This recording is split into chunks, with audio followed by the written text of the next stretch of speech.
Welcome to the podcast where we take a deep dive into the stories behind construction business leaders.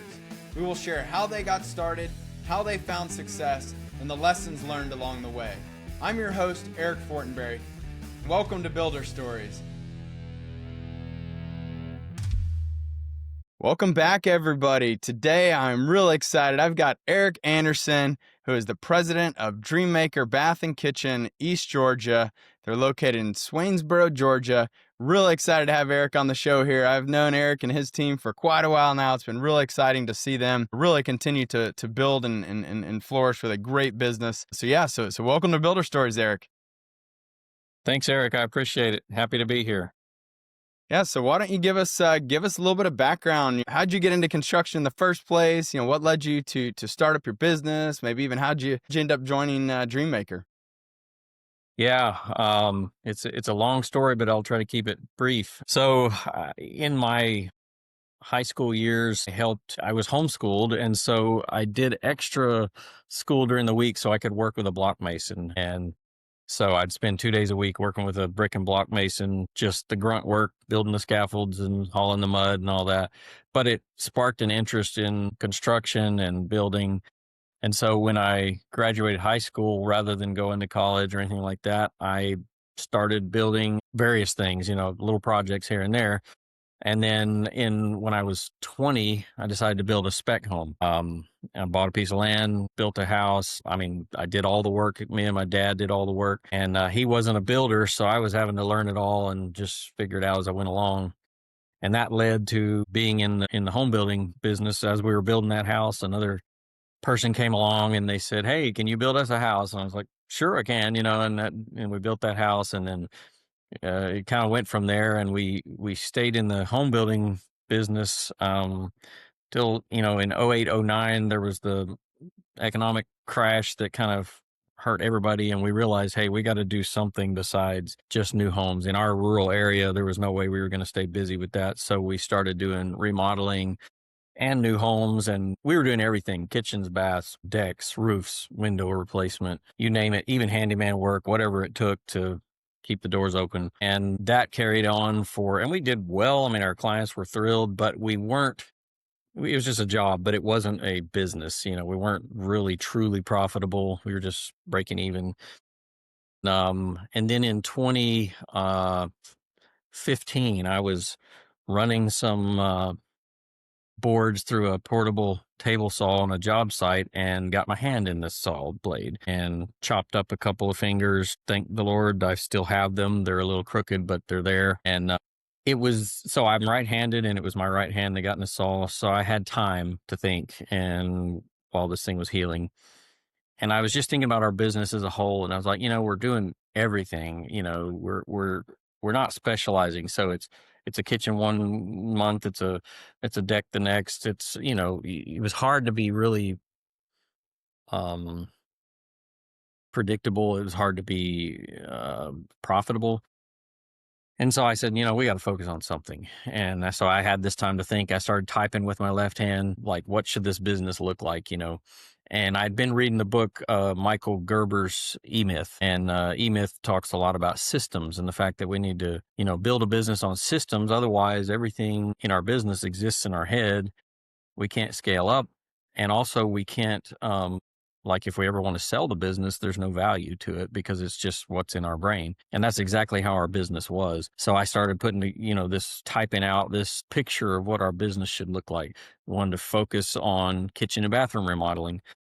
The purpose for that was we found out that's where people spent the most money. And we also found out that people appreciated the way we treated their home with respect. If you're up on the roof nailing on shingles, they don't necessarily care what you look like or smell like or act like. But if you're in their home, their sacred space, their kids, their pets, their stuff is all there.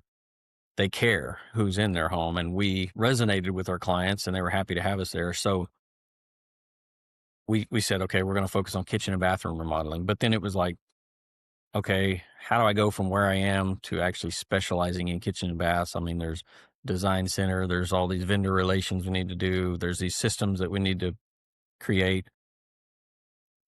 It was actually, as I was Googling and learning different things about it, we knew how to build kitchens and bathrooms, but to be systematic in it was the challenge. And that's where we happened to come across DreamMaker Bath and Kitchen online. It's a nationwide franchise, and that's what I was probably the easiest sell they ever had, because I was like, I need systems, I need predictability, I need organization.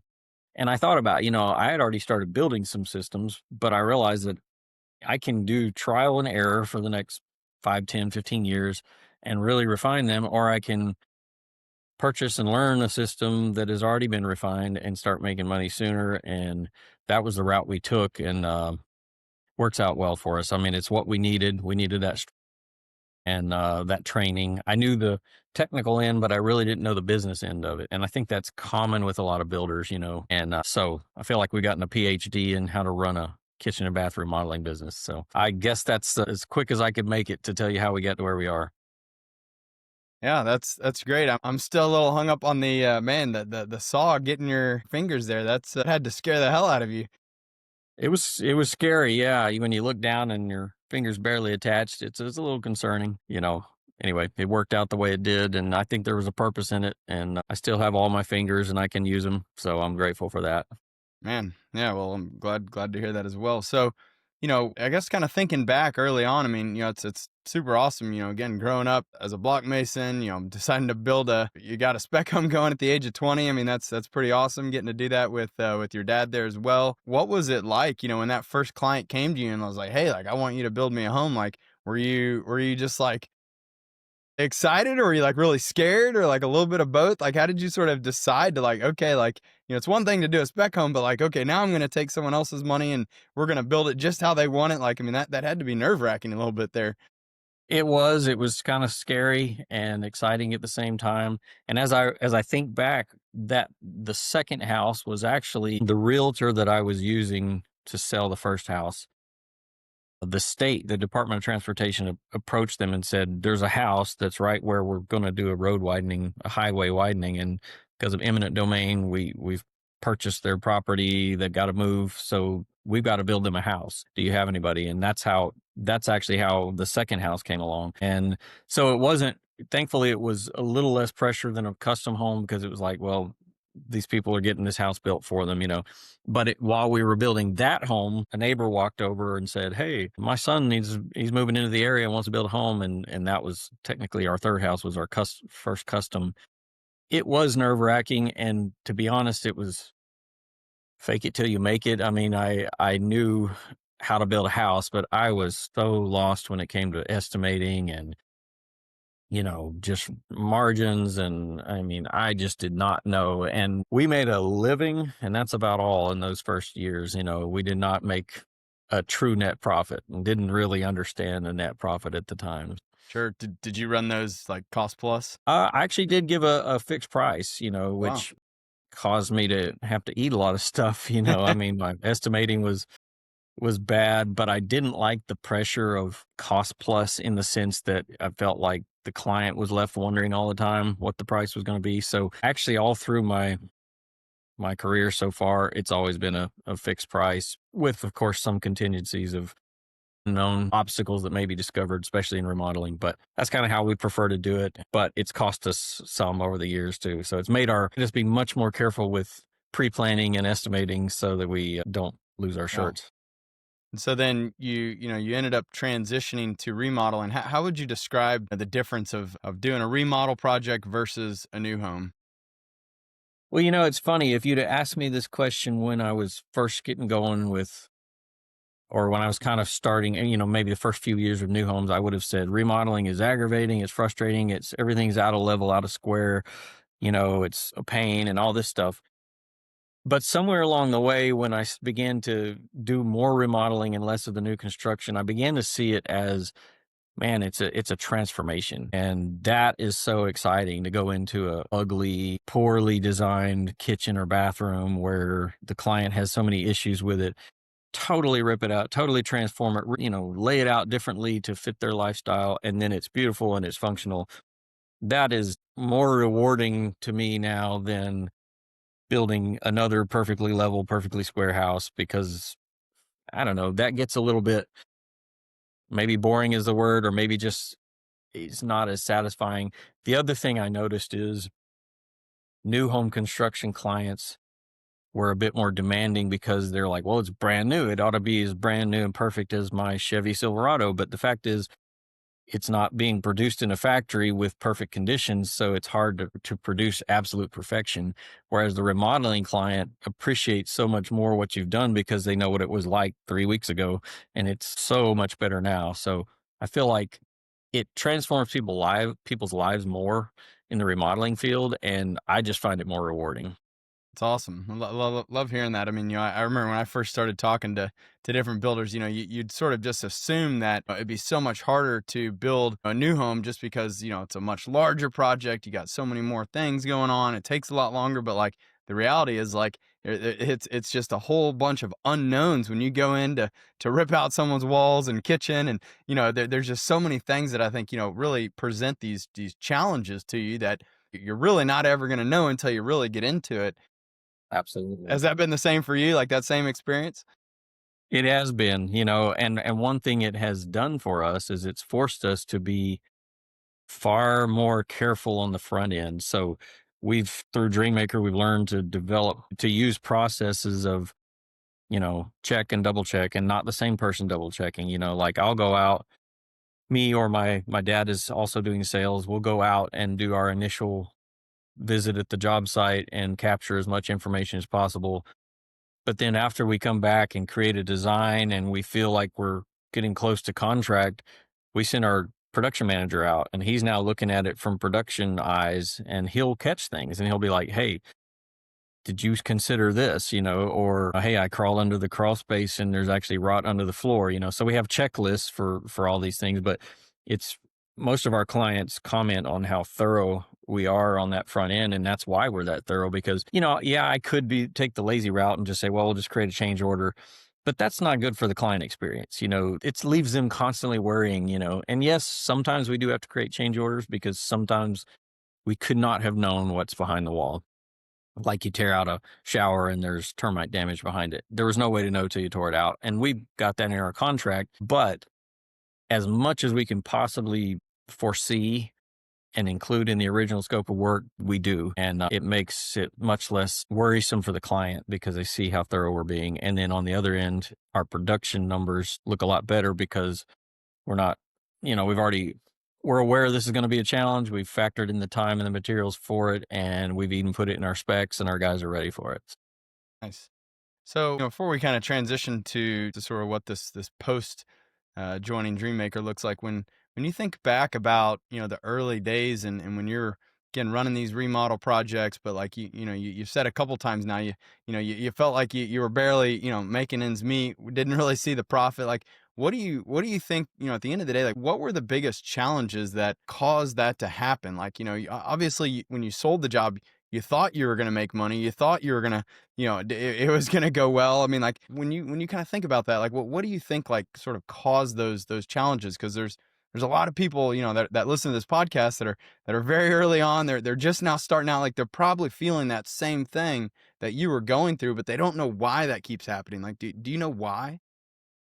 I do know why to a large degree, and that is I did two things. I did not have systems in place to capture data. And what I mean by data, and I'll explain in a minute, but I did not know my numbers. Okay. So what we have learned, not just from DreamMaker, but using software like JobTread, for instance, which we love, by the way, is when you have systems in place to capture things such as, uh, okay, this is what I estimated on this job, but how many hours did it actually take for these different phases? Like in our world, we actually have 27 phases of the job: demo, rough plumbing, rough electrical, et cetera, et cetera.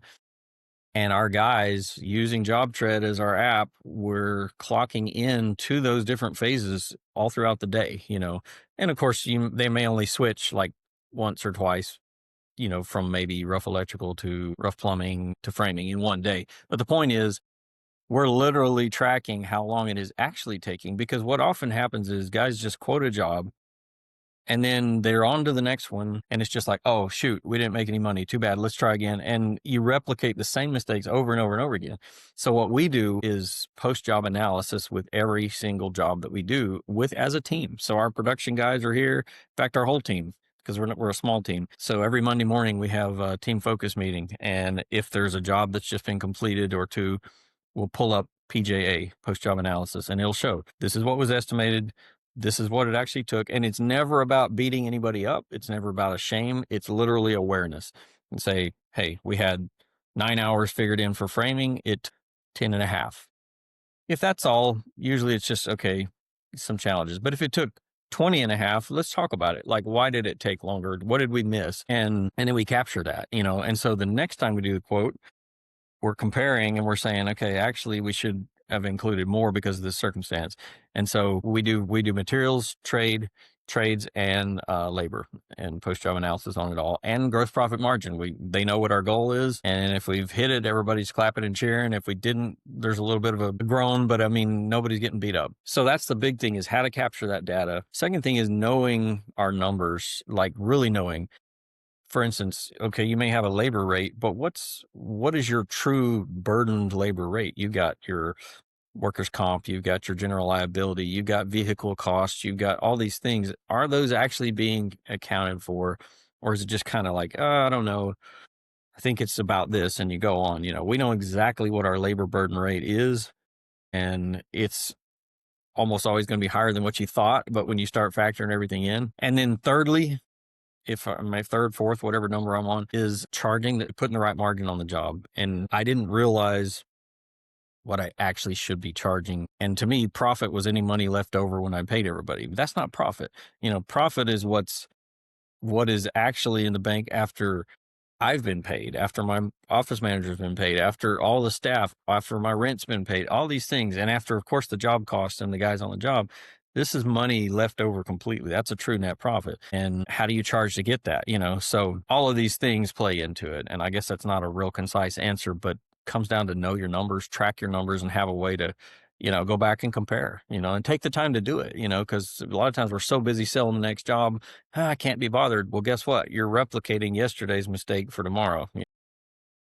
Yeah, that's so true. I think you actually did a great job explaining. I mean, not having a way to capture the data, again, like that's not a reason to not do it.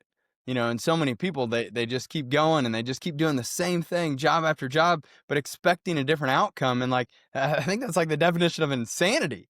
That's exactly right. So I think you really nailed it. I mean, like, first you gotta be able to track the data and then be able to compare how did you perform against what you thought you were gonna do. And I find so many people, again, that they just kind of skip over that and assume, oh, my bookkeeper will figure it out and will let me know later. And it's like, well, it's not quite how it works. But again, like even if you do have the ability to track that data, like your number two is like, again, like taking the time to do a job performance review. Like, how did you actually close out this job? What went well? What didn't go well? Like, so many people also just skip over that step, and like that's such a great time to be able to bring the team together to do those, the good, the bad, the ugly. And like you said, it's not to scold people. It's not to make them feel bad. Right. It's, hey, as a team, what do we need to do so that we don't keep making the same mistakes over and over and over again? Yep.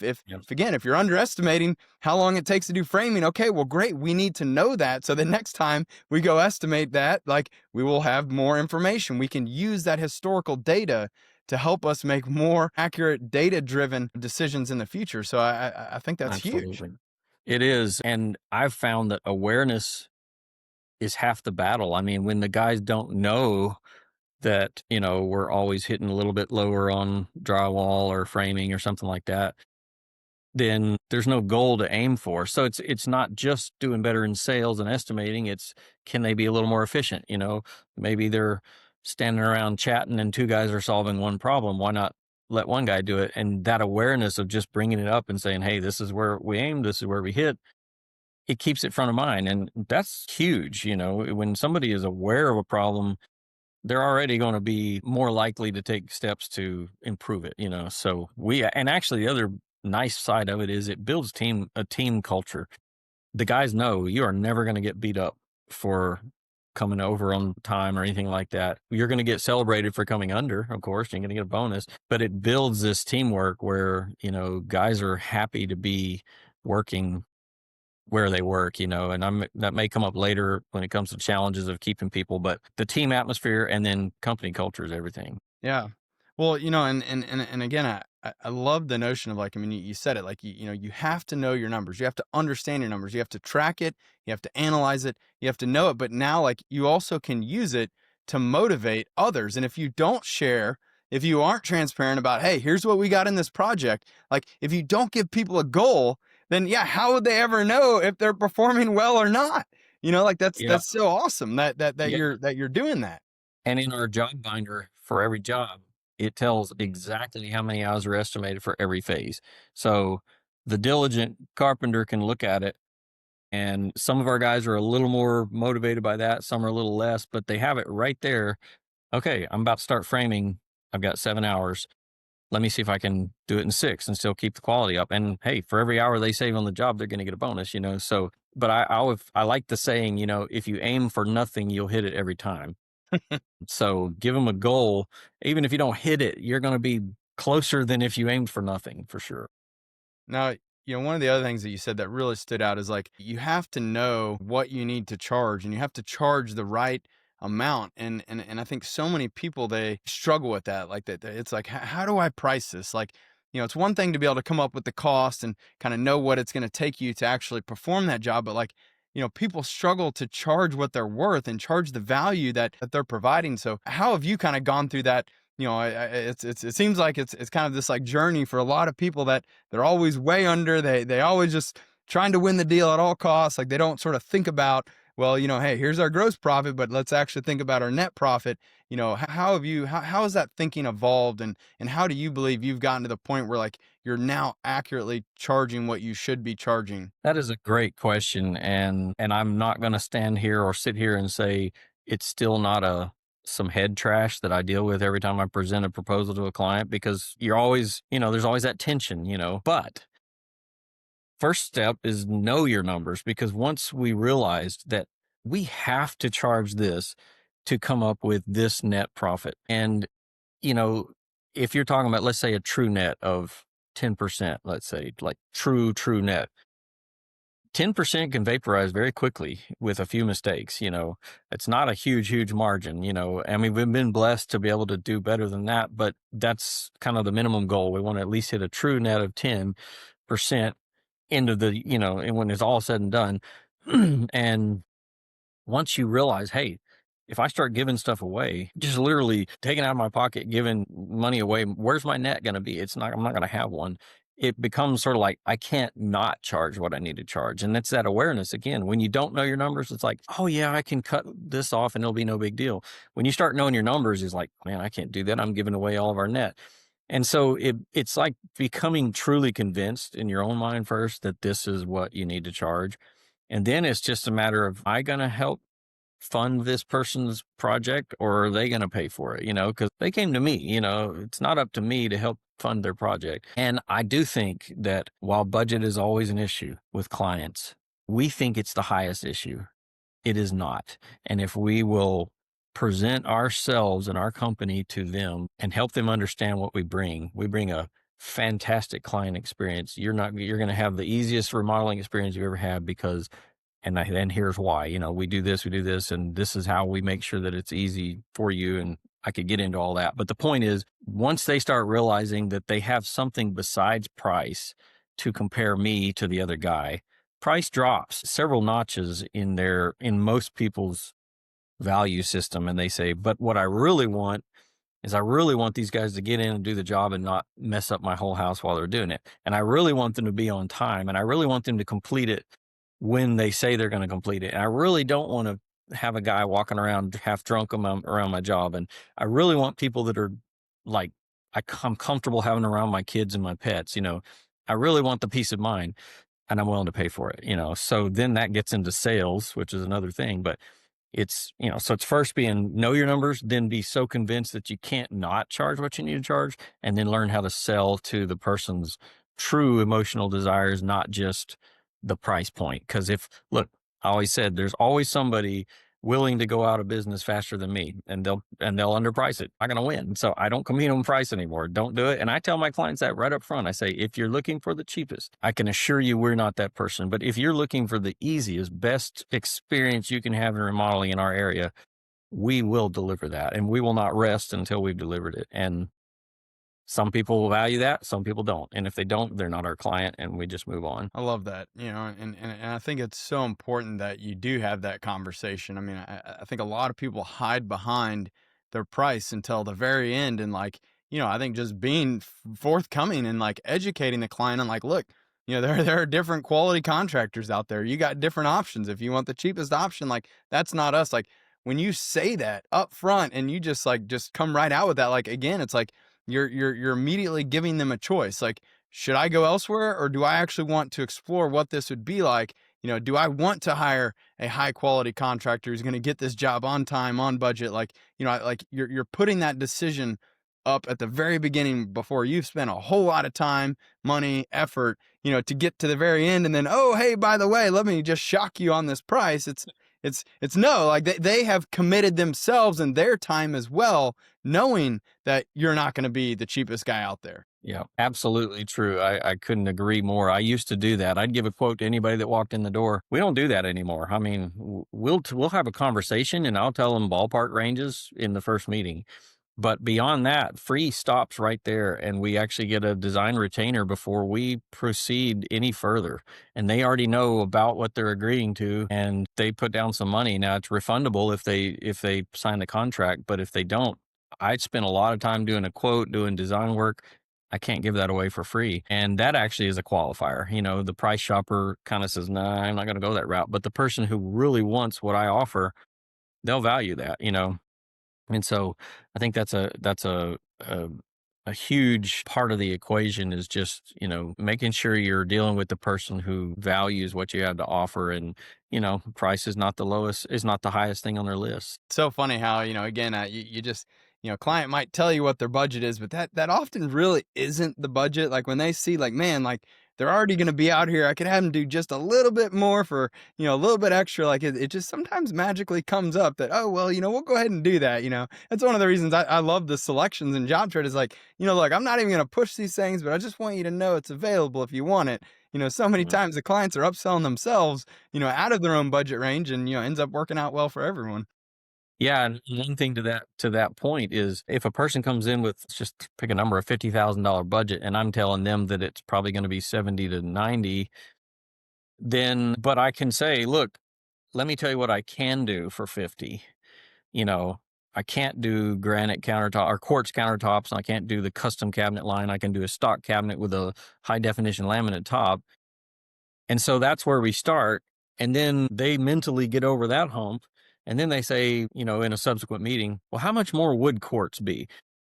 And you say, oh, well, it's going to add 7 grand or whatever. Now they're not justifying 57,000. They're justifying 7,000. They've already justified the 50. So mentally, and I don't mean to bait and switch. Never. We don't do that. But it's just let them upsell themselves if they want to. And that's very, very helpful, to understand that that's just the way the human mind is. We got to kind of get over that initial shock. Then we start saying, well, I'm only going to do this once and all this sort of stuff. Let's just do it. And the budget that is stated is never the real budget. There's always more in there if they want to spend it. The other big thing that I was an absolute light bulb moment for me, especially after we got into DreamMaker, was I'm learning now like what I should be charging. And I'm like, wow, that's expensive. Like I would never spend that kind of money on a kitchen. And then my coach said, but you're not your target client. I was like, I'm not. And he said, think about it. And I was like, yeah, I mean, I've got 8 kids. I've got, we homeschool the kids. I mean, I don't want to spend 70, 80 grand on a kitchen right now. That's not that important to me. But my target client generally is retired. The kids are moved out. They got their 4K, whatever, and they do want it. And they are my target client. So once I realized that it doesn't matter if I can't or wouldn't spend that kind of money on this right now, my target client will. So just get that out of your mind. It's my own head trash, and that helped a lot. Yeah, no, that's great advice. I could see that really getting in people's way for sure. Yep. Can you tell us a little bit more? So you talked about you'll do an initial meeting, like, and then you get into a design agreement. Can you kind of walk us through the full sales process that you're doing that ultimately leads them into a construction agreement? Yeah, yeah, I will. So, it normally starts with a phone call. And what people almost always ask is, "Hey, I'm Joe Blow. I need my kitchen done. Can you come out and give me a quote?" And I don't blame them. That's what they know, and that's what most people do. So we say that, "Hey, glad to talk with you." We go through the whole thing and we say, "So actually, that's step two of our process is to come out to your home. Our first step would be to meet in our design center. If you'll send us some pictures of your kitchen, we'll sit down at our design center, we'll pull up the pictures, we'll talk through the scope of work, and we'll pull up pictures of jobs that we have done that are kind of similar to yours, and we'll tell you what those cost, and we'll kind of come up with a ballpark range right there in our design center. Of course, it's a range, it's not it's going to cost you 50,000, it's going to be we're looking at 50 to 70, Um, and so the people come in, we talk through and we talk about who we are and what we do and what they want and what they value. And we talk about their project and all this stuff. And then we may say, look, I think from the pictures you've sent me and from what I've seen so far, you're probably looking between 50 to 70,000 for what you're looking to do. How's that sound to you? Which it's almost always more than what they're expecting. And they kind of have to get over that. But generally, sometimes people say, I don't know, we got to go home and think about it. And that's okay, as long as you are not just unwilling to say no, because we always say that, if it's no, it's not going to hurt our feelings. But if it's a true think it over, fine. But nevertheless, at some point, the next decision is, do I want you to proceed with this budget range? And we don't actually go out to the home if they don't, because we could be running all over the country doing free visits and estimates. And so they say, "Yeah, I wanna commit to that 50 to $70,000 range, come on out." So we come out to their home with our retainer document that already has a high level description of what we're gonna do. Very high level, not very detailed. Sign that retainer and they put down a retainer fee. Then we start into the whole design process because, now we've got money to cover our time, So just as an example, retainer fee for us is 3% of the projected budget. So if it's a $70,000 job, it's $2,100. And we begin doing 3D drawings. We do our job. Production manager goes out, looks it over. We sit down with them and do product selections in our design center, everything down to the last pull, the grout color, everything. And so we can present them a exact price with a couple of caveats of if we get into a wall and we just can't know that something's there, then we do a change order. And so at that point, they've got a complete design. They've selected every single product, and I haven't done any of this for free. I mean, my time's covered if they back out. And then we have a 99% retainer to contract ratio. Very few people back out. Usually, if it is, it's something health related, some sort of diagnosis. And honestly, if that happens, I can't keep the retainer fee. I'll just say, look, man, I'm so sorry about your diagnosis. Just take the thing and if, come back and see us. But anyway, but if they don't, if they just say, well, we decided to go another route, well, then I keep the retainer fee and I didn't spend that time for nothing, But it also proves that they're serious. And then at that point, we're signing a contract and using JobTread, we've got pictures of every product selection attached in every line of our proposal. So it's not like, no, I chose a different faucet than that. No, you didn't. Here's the picture. This is what you signed, and which we love.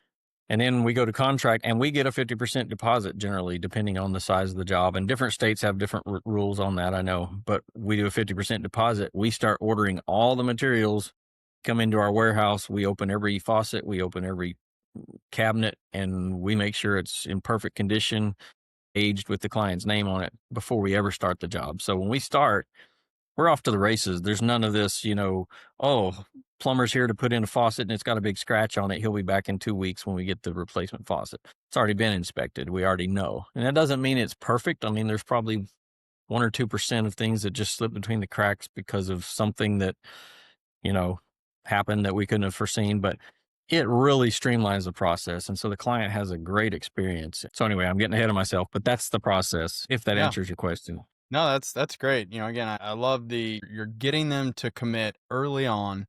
You're not just letting someone come in here and, use up all your time, take a, get a full blown, contract, all the details, so then just walk away and go do it wherever. I mean, like you've gotten Yep. that commitment. I mean, and I think it's that, again, it's that act of like getting them to commit to you. You're taking them off the market, and you're helping Exactly. them also move forward and getting them to focus on the specifics of the project. It's not, am I going to do this or not? It's, do I want, this or that? And when they start getting into those levels of decisions, I mean, that again, like you're continuing to progress.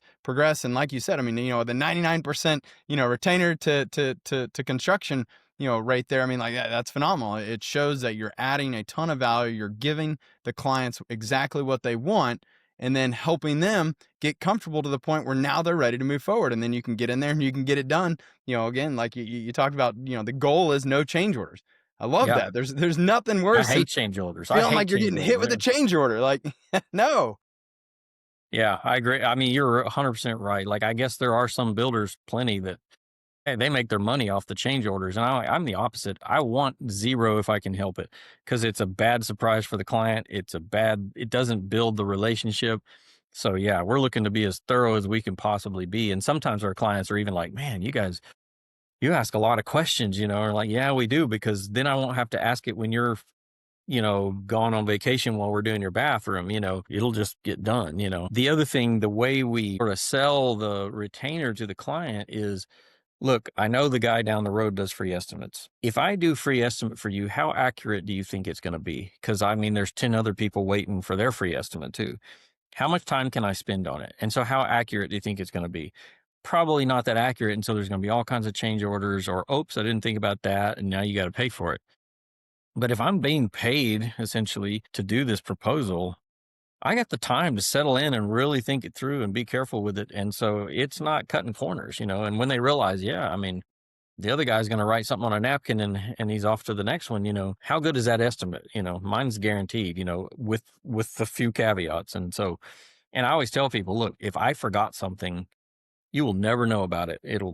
You won't pay a dime, and you won't even know that I missed it, because we'll catch it at some point. But if it's something that we could not have foreseen, we'll give you an actual written proposal to do the change. And to be honest, I try my best. Even in those, I try to be as careful as I can about change orders, that I'm definitely not got them over a barrel and trying to, get something out of them, because they don't like it. I don't like it. And we just get it behind us. That's great. All right. Well, I want to transition a little bit here because, again, you're with DreamMaker Bath and Kitchen. We have, known your organization. Doug Dwyer has, top notch. I've seen over the years just the impact that this organization, this community of DreamMaker Bath and Kitchen, contractors has. It feels like you guys are just exploding, and like the energy and the excitement and the love for each other and the support that you provide each other. Like, I'd love to learn a little bit more about, like, so what, again, like what led you, to join DreamMaker, and what was that process like? I mean, how did you kind of make that transition, and what would you say has been, some of the biggest impacts that it's made on you and your business? Yeah, that's a good question. I already gave the history of how I was hungry for systems. I was creating my own, beginning to create my own, but just when that realization, when I got to know who DreamMaker was, and DreamMaker is not training people how to remodel bathrooms and kitchens. That's not really what they offer. What they offer is how to run a kitchen and bath remodeling business. And so much of it is on the business. Of course, there's the practical design and stuff, but there's sales, there's knowing your numbers, there's all this stuff, and production systems, how to produce jobs profitably, consistently, over and over. All of this was what I was hungry to develop for our company. And when I realized that this has already been developed and tried in so many different locations, like, I'm going to be way ahead of the game to just get into that system and begin to use it. And so we got to know them. And one thing I really appreciated about DreamMaker was there was not this high pressure sales, pushing for anything. Actually, they were just as interested in qualifying me as I was qualifying them, because it's a unique community, and not just everybody is a great fit. And it's really, I mean, I don't want to sound um arrogant or anything, but it's really a high level group of people. I mean, excellent people, not just in business, but in character. I mean, one thing that Doug is not shy about is, he's a believer, and you don't have to be a Christian to join it at all. But the code of values is very strong. And we want people who treat other people like they want to be treated. And so there's a very, very specific code of values. But that's great because it builds the culture, it builds the culture that we want and then our clients appreciate. And so that's actually what we've incorporated into our team to create a place where it's not just a job for the guys. It's actually they feel like part of something bigger than themselves and they feel proud to be a part of it. So what have we gained from it? Honestly, the biggest thing has been the systems, knowing our numbers, consistently producing the same way every time. So all the checklists and the processes, for instance, sending our production manager out to put his eyes on it and go through a checklist to make sure that we didn't miss anything. A lot of guys, they're just in too big of a hurry to get the job done, to get it sold, so that gets skipped, and then the slippage starts immediately, and it's like, man, if the production guys could have put their eyes on it, they would have told you that was going to be a problem, All these little nuances. It's not one thing, it's everything. And so what I've told people is it's kind of like for us, it was like a package deal. It was not only teaching us what our numbers should be and how to track them so that we know what they actually are, but how do you sell jobs at a proper margin? I mean, it's not like you can just raise your prices overnight and everybody will just flock in and pay those prices. You have to present it rightly.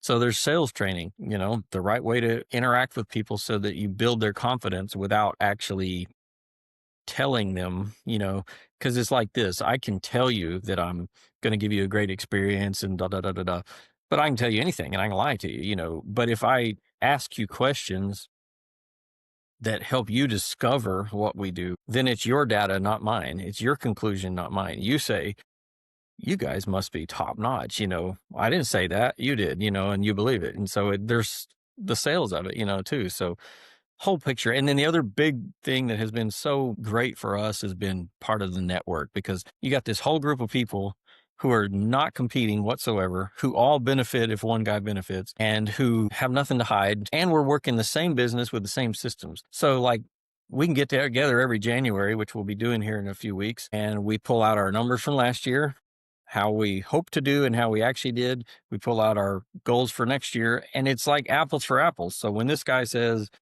this was my margin, I know that I can compare mine side by side and we can learn from each other, So, and it's not like maybe a builders association where these guys are also your competitors. So you kind of have to keep things close to the vest and all that. Don't have to do that, So the network has been just a huge, huge value for us. So it's been It's good. interesting. There really is this like vetting process that I think people don't realize, that like you can't just like, come and one day decide you're going to just get in. Like, I mean, there are so many, like kind of just, interviews and, I see Doug and his team that they really do look for those right characteristic traits. They're picking the winners. And, Yeah.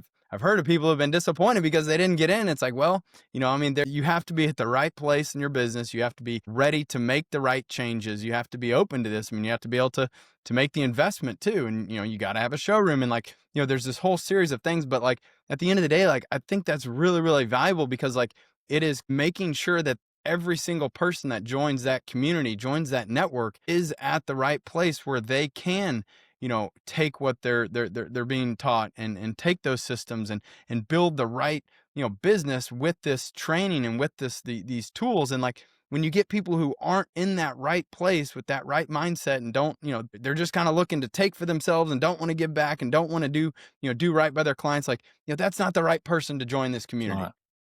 Yeah. I mean, you hit the nail on the head. There is a certain kind of person that needs to be in DreamMaker, and another certain group of people that really don't, because of, what's the best word? Values, like, I mean, do I like, for instance, am I approaching my client as, you've got money and I want it, and that's pretty much all there is to it? Or is it, I want to make your life better by what I bring into your home and how we transform your home. And I want you to have such a fantastic experience because you're a human being and you deserve a fantastic experience, not just so I can get your money. And that's just different. Not everybody has that, and some people, it's an adversarial relationship with the client. Like, you're going to try to get what I have and I'm going to try to get what you have, and we'll see who comes out on top. And, like, there's this suspicion and all this, and you said it too, like, with DreamMaker, it's not all about me, me, me. It's about we as a team. How can we help the new guy that just came in and really build him up? How can we help our clients, even if it costs us a little bit more and we have to lose a little bit, but they get the value. So that's the kind of people we need that have this passion to serve people and love people. And they've done a really exceptional job. And not every single person that's joined has turned out to be the right fit, and that proves itself over time, but by and large, it's just a really remarkable group of people. There is a process, and I know there's a lot of people that come interested that end up don't get offered a franchise because it's just obvious that down the road it's not really going to be a great fit. So Yeah. I think that's, it's DreamMaker just proves that, you can focus on doing right by the client and giving them a great experience and adding that value. And it's not just about the money, but at the same time, you can build a very successful and profitable construction business, and you can have your cake and eat it too.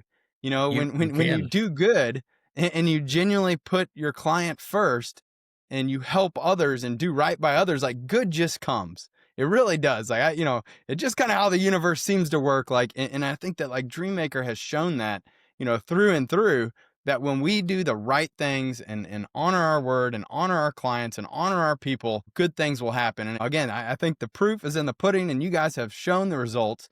Again, not just that one company or two companies, like, dozens and dozens of these companies that are operating, and you see the same trajectory. Yeah, Like you see a struggling business who comes in and relatively quickly just boom is on an upward trajectory, and they're mhm. making the changes, they're making the moves that they need to do to build a successful business that they may not have ever gotten to otherwise. Yeah. So true. And what you said is like in some ways it's complex, in other ways it's so simple. Like when you really care about other people and treat them right, but also have good systems and also charge what you need to charge. I mean, it's not like you have to give it away.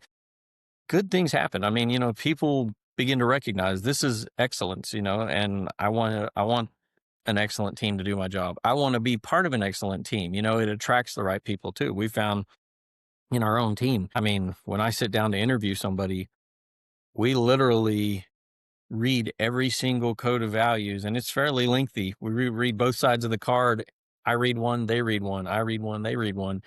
And I'm watching to see, like, is this person resonating with these and they're kind of excited about it, or is it just like, let's get this over with. What's this got to do with carpentry? And we hire, fire, praise, and reprimand on the code of values. It's not something that hangs on the wall. We start every team meeting with the code of values. DreamMaker starts every meeting with three or more people with the code of values because it keeps it front of mind, front and center, and it starts getting into your pores, and before long you can't not think about them, so So a lot of people, I think kind of wonder, well, what's it going to be like? Are they going to come in and take over the operations? Are they going to micromanage me? Do I have to, report, every week what's going on? Like, can you shed a little bit more light on kind of like what is it like? What's the involvement like? I mean, I know you have a coach, and how do you interact with that coach, and kind of what's that ongoing involvement like? Do you feel that they're overbearing, or do you feel like they're there as a resource when you need them? Kind of shed some light there. yeah. One thing that DreamMaker likes to say is, you're in business for yourself, but you're not in business by yourself. You have all the help that you want and need, but you're not forced to do other than there are certain things that we are non-negotiable. I mean, you're not going to treat people with dishonesty and be part of DreamMaker. I mean, I'm sorry, it's not going to happen, but you're not forced to follow the systems to most of them. I mean, it's better for you if you do, but if you choose to ignore them, it's to your own detriment. So there's not this big brother kind of a, breathing down your neck kind of thing. It's more like there's this enormous resource that you can either use to its fullest or ignore to your own detriment. And so starting out, you have a lot more, like you have weekly calls with a coach, and there's a lot more help during the start phase because it's needed, to just get every piece in place. Once you've kind of gotten established and you're starting to, move along in the business, the sales, I mean, the calls with the coach get, a little bit more spaced out, maybe once every 2 weeks, et cetera. But at any moment you can say, man, I got this client here and I don't know what to say. give me some sales coaching here, and you can talk to your coach, or to a sales trainer. So it's really, I see it more as just this huge resource that you can tap into. Most people do. But here's what I've found. The ones who are the lone wolf that decide I don't really need the network and I don't really need the coaching and the help. I'm established, I'm good. Over time, you start to see the decline. It's just the way it works. But the people who stay engaged, plugged in, attend the events, talk to their coach, send in all their numbers, they just continue to increase and do better. So it's up to the person as to how much they take advantage of it. But those who take the most advantage of it are the ones that succeed the best, or the fastest. Absolutely. So it's fair to say that you feel like it has been a very worthwhile investment, and that you and your team. I mean, you've now built out a good sized team. A lot bigger than when you pre DreamMaker. I mean, you feel like it's been very successful, very lucrative for you to have joined this group, and has been well worth it. You know, at the risk of sounding like an ad for DreamMaker, and I'm truly not, I'm not paid to do it. It was the best business decision I ever made. It truly was, because I didn't know what I didn't know. It's like I was doing my best, but if you just don't know what you don't know, like you don't even know that you don't know it because it's something that you've never been taught. When you learn it, it's like, yeah, that makes so much sense. Let me put that into practice, and oh, yeah, I couldn't avoid this pitfall by doing this instead of the way I used to do it. One thing I'll say that it takes, though, it takes humility and teachability, coachability, because you come in thinking you know everything already. And builders can be like that. Like, I mean, I've been building houses since whatever, and I know everything. Well, then why'd you join a organization to learn? I mean, you need to come in with a humility to say, clearly what I was doing wasn't working as well as it should have, or I wouldn't be pursuing this opportunity. So you come in with that humility and the willingness to believe that the systems will work even if they're different from what you used to do. Because I always tell guys that are considering DreamMaker, like, they'll call me to find out what I think about it, before they join. And I'll tell them, if you're not willing to be humble and be teachable, don't bother. It will not help you. But if you can set aside the way you used to do things and say, let me give it a fair try, it will work. It will work for you. And when we came into it, it was like, let's just commit to following the systems as clearly as we know how and trust that it's going to work. And lo and behold, it works. So It's awesome. Look, as we wrap up here, I mean, you have shared so much great insight into how you have been able to build, this business from, from scratch. And it sounds like you've had a lot of success. You've surrounded yourself with the right people. You've focused on the right things. You put your clients first. You do right by your team. Like, I mean, again, you're making all the right moves, Eric. You are a great role model to everyone else out there. And I'm curious, just if you have any sort of final advice, or maybe the best piece of advice you ever got, that, like, for those guys out there who are earlier on in their career, they're maybe still got one foot on the job site, one foot trying to figure out how to get the business going. Like, what do you wish you would have known back at the beginning that you now know that might be able to help someone else out? I would say, I've got to say two things. One is, know your numbers. Whatever system you use, whatever you have to do to track, record, review your numbers, get to where you know your numbers backwards, forward, upside down. Like, what is your actual cost here? What is your labor burden? What is your current net profit? What is the gross profit margin you're aiming for on the job? All these things, which I didn't know before we joined DreamMaker. I knew somewhat, but I was vague on some of them. And you don't have to join DreamMaker to do it, but get plugged in where you can learn these numbers, track them, and start making your business decisions based on data, not just the gut feel, because your gut, I mean, maybe you ate something wrong for dinner. It may lead you in the wrong direction, so follow the data, not your gut feel. The other thing I have to say, because I think it's just how I feel, is, one of our code of values of DreamMaker is, we believe that our creator put us on this earth to succeed, and we will accept our daily successes humbly, knowing that a higher power is guiding us. I mean, I really know that for me, I've been blessed, God's been good to me. And while I'm grateful for where we are, I don't take a personal responsibility and say, I got me here. God got me here. A great team got me here, and I'm just grateful. So It's awesome. Well, look, Eric, I really appreciate you coming on, sharing all this insight and this wisdom with others. I have no doubt this will be an extremely valuable and helpful episode for many others out there. So, just thank you for everything that you've done to help all of the people in the DreamMaker community, as well as in the entire JobTread community. You and your team, you guys have been just all stars, and it's just awesome to see such great people that are really willing to help others. You wear your heart on your sleeve, and it makes an impact. I can tell you firsthand that I know that you have single-handedly impacted so many other people's lives. And I just want to say thank you, because I know, a lot of times being a great leader can be a thankless role, but man, like, thank you for everything that you've done, and just for leading by example, for following your faith, for doing the things that you know that you need to do. That's what we need more of in this community and in this industry as a whole. We need great leaders and role models, because we can build very successful construction businesses. And it's just going to take more people learning from the people that are doing it the right way to hopefully inspire others to step up and get to the level that you're at. So thank you. Thank you for coming on. Really, really appreciate it. Hey, it's been fun to be on. I appreciate it. I don't know that I deserve all of the accolades there, but I do appreciate it. And thank you to JobTread. I'm not just saying this. We have been so thrilled with. I mean, y'all really, the service is fantastic. You care about the people, you care about the product that you're putting out. And I mean, we had not experienced that before getting hooked up with JobTread. So it's been a really, really good partnership for JobTread and DreamMaker. So thank you for everything y'all do as well. Absolutely. It's our pleasure. See you, Eric. Thank you. See ya. Thanks for joining us for this episode of Builder Stories.